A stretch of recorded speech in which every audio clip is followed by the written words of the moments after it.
J'ai toujours eu une affinité particulière avec cette musique-là. Et en 2015, le hasard de la vie a fait que je me suis retrouvé ici, à la Péniche, et il y avait une session de musique irlandaise. Du coup, je m'y suis intéressé. Il y avait 2-3 personnes que je connaissais dans la session. Et puis, j'ai discuté avec eux, j'essayais de voir comment je pouvais m'intégrer. Voilà, ils m'ont accepté dans cette belle aventure. Et voilà, depuis, je pense que j'en ai pas loupé beaucoup. Je m'appelle Augustin Charlier, je suis musicien, guitariste et je joue aussi du banjo irlandais. Je joue de la musique irlandaise depuis 2015 environ. Dans les Ardennes, les sessions, elles ont redémarré à partir de 2014, à la réouverture de la péniche, et je crois que ça ne s'est jamais arrêté, quoi.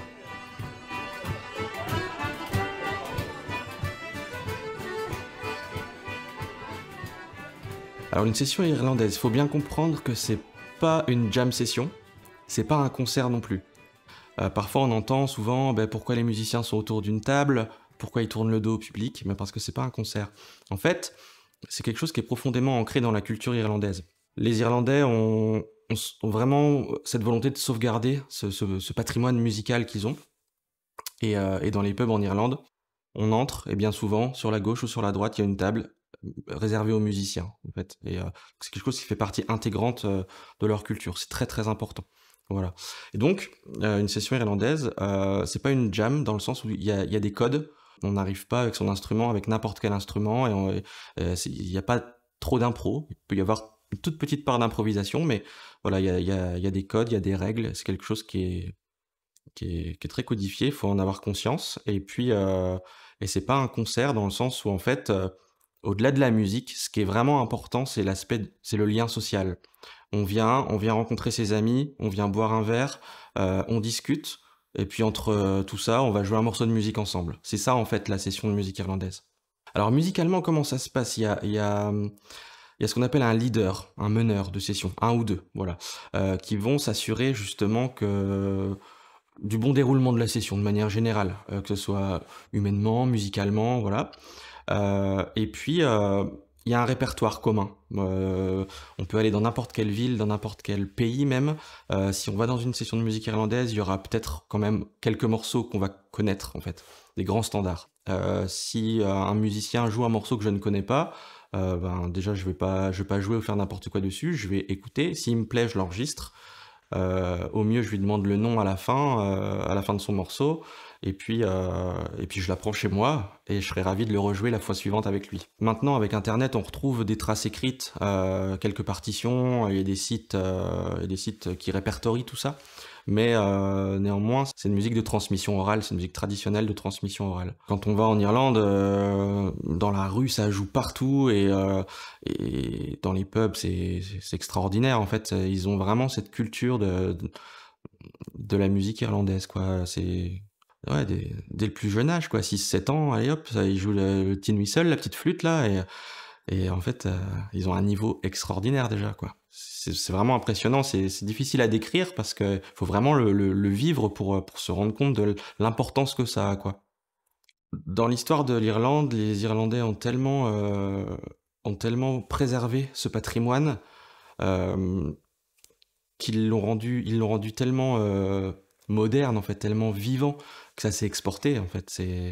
Et je pense que, contrairement à d'autres régions ou d'autres pays qui n'ont pas su justement cultiver cette musique traditionnelle locale, eux ont très bien su le faire, et encore aujourd'hui d'ailleurs. Il y en a partout, en fait, ouais. Dans toutes les villes, si on se renseigne bien, il y a il y a une session de musique irlandaise, ouais. Dans les Ardennes, il y a une grosse communauté de musiciens de musique irlandaise.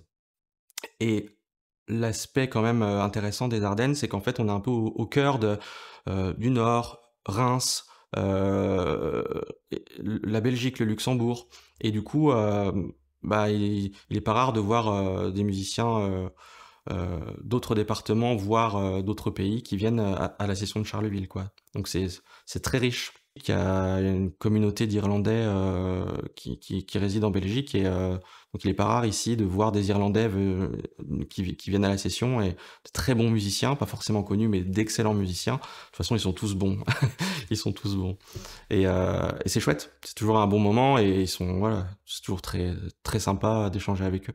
Par ailleurs, dans le Nord, avec des amis, on organise un festival de musique irlandaise, donc on fait venir beaucoup d'Irlandais. On a des liens d'amitié maintenant avec pas mal d'Irlandais et ils sont vraiment fiers et honorés qu'on joue leur musique, qu'on l'exporte. Et je pense que c'est important d'en avoir conscience et de le respecter, de respecter certains codes en fait. Il n'empêche que ça peut donner une marge de manœuvre à l'intérieur de la session, bien évidemment, c'est pas rigide. Mais il y a des choses, voilà, on n'arrive pas dans une session, on fait pas n'importe quoi. Euh, c'est, c'est, c'est du bon sens en fait.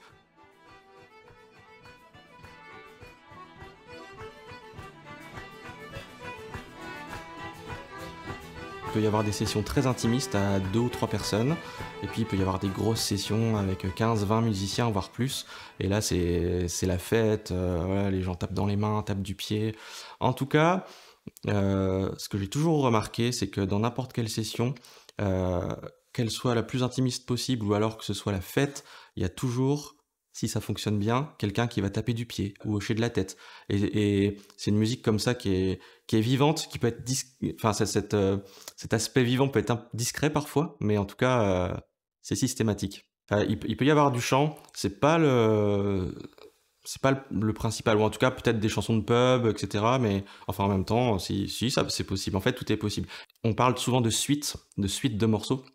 En fait, les musiques irlandaises, les musiques traditionnelles, même, c'est des toutes petites mélodies qui durent pas très longtemps. Du coup, on va les répéter 2 fois ou 3 fois, mais ça reste encore assez court. Donc en fait, on va mettre plusieurs morceaux. On appelle ça une suite, en fait. Donc un morceau A, un morceau B, un morceau C, qui vont comporter chacun 1 ou 2 parties. Grosso modo, c'est ça. Et on va répéter tout ça. Voilà. On va essayer d'alterner les tonalités pour rendre ça un petit peu plus musical, mais voilà, c'est un peu comme ça qu'on construit ce qu'on appelle un set. Il y a pas tellement d'improvisation. Il peut y avoir ce qu'on appelle des variations dans le thème. Euh, c'est souvent parfois que bah, la fin d'une phrase musicale, bah, un violoniste va la jouer d'une telle manière parce qu'au violon c'est plus agréable à jouer, alors qu'à l'accordéon c'est autre chose. Et du coup, c'est plutôt des variations dans le thème. Ou alors on va se dire, bah, tiens, entre la partie A et la partie B, c'est très répétitif. Comment je peux nuancer un petit peu, voilà. C'est la marge de manœuvre qu'il y a, mais il n'y a pas d'improvisation comme en jazz, par exemple. Voilà. Parfois, ça va vite, donc il faut une certaine dextérité. Après, en tant que guitariste, quand on accompagne, on ne sait jamais quelle tonalité ça va être.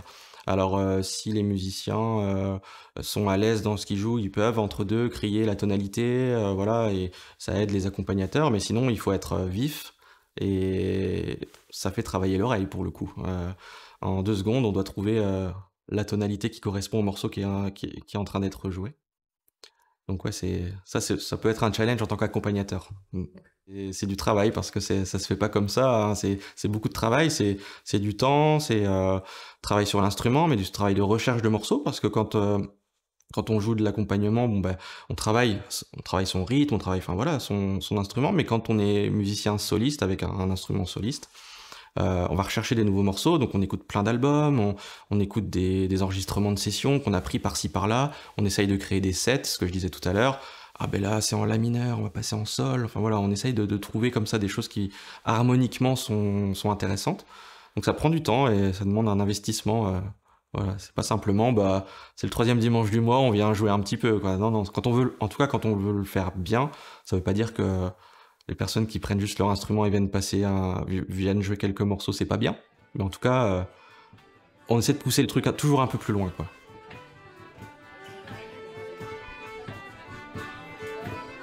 C'est une musique qui est très inclusive. On peut croire parfois, bah, ils sont tous autour d'une table, c'est difficile. Oui, ça peut être compliqué de venir quand on a son instrument, qu'on connaît personne. Mais en vrai, je parlais tout à l'heure des leaders de session, des meneurs. On doit toujours avoir un œil un peu partout. Et si on voit quelqu'un arriver avec son instrument, c'est à eux, les meneurs de session, de faire un petit signe, d'aller discuter et d'inclure.